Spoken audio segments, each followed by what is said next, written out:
राम श्री राम जय राम जय जय राम श्री राम जय राम जय जय राम जय राम जय जय राम श्री राम जय राम जय जय राम श्री राम जय राम जय जय राम श्री राम जय राम जय जय राम जय राम जय जय राम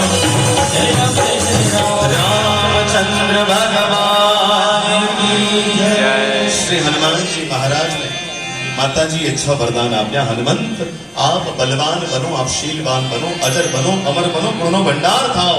અને છઠ્ઠું વરદાન આપ્યું, હનુમંત ભગવાન શ્રી રામચંદ્રજી તમને પ્રેમ કરશે।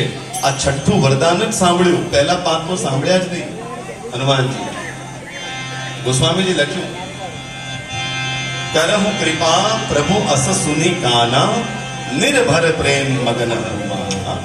જ્યાં છઠ્ઠું વરદાન સાંભળ્યું કે ભગવાન આપણને પ્રેમ કરશે, ત્યાં તો નિર્ભર પ્રેમ મગન હનુમાના, બાર બાર ના સ્પર્શીસા, બોલા વચન જોર કર કીસા, અબ કૃત કૃત્યમયો મેં માતા, આ શિષ્ટમ અમુક વિખ્યાતા। આજે ઉકૃતાર્થ થયો।